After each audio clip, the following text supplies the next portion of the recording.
Mes chers amis, en cette veille de célébration de la naissance de l'enfant Jésus, je veux bien sûr vous souhaiter à toutes et à tous un joyeux Noël, avec cette année une attention toute particulière pour les enfants.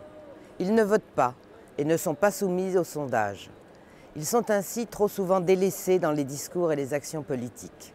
L'enfant est pourtant l'être fragile par excellence, incapable d'exiger lui-même le respect. Il a besoin de toute notre protection, de notre considération et encore plus s'il souffre d'handicap.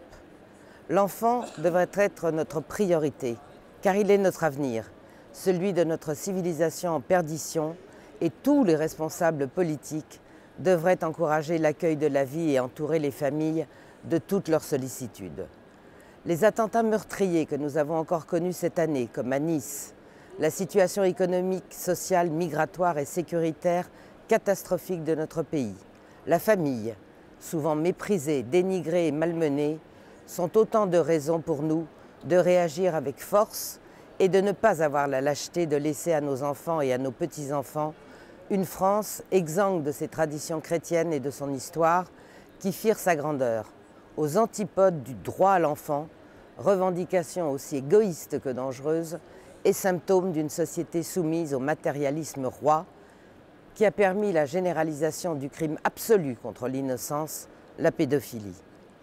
Le terrorisme islamiste en général, les persécutions des chrétiens d'Orient en particulier, devraient nous alerter sur les menaces qui pèsent sur la destinée de notre société, celle de nos enfants. Le pire n'est jamais à écarter. Il est du devoir de nos dirigeants de nous en prémunir. Il n'est pas de bonne politique sans spiritualité, sans volonté de s'élever au-delà des rivalités ou des contingences matérielles, et je crois que c'est ce dont les enfants ont le plus besoin. De rêves, de générosité, de repères clairs et sains pour se construire au milieu de familles équilibrées et épanouies dans le respect et l'amour d'un père et d'une mère. Je crois que le plus beau des cadeaux, ce serait celui-là qu'ils souhaiteraient tous avoir au pied du sapin. Jésus, cet enfant né dans une famille humble, dans un pays soumis à l'occupation et à la tyrannie, né dans une étable, est le symbole du dénuement, mais aussi de l'espérance.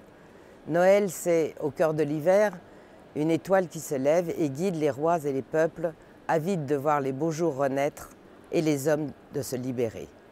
Saint-Exupéry disait « On naît de son enfance comme on naît d'un pays. Ensemble, agissons pour que celui-ci soit le plus beau possible. » En cette fête de la lumière, encore une fois, je vous souhaite du fond du cœur un très joyeux Noël et une belle année 2017.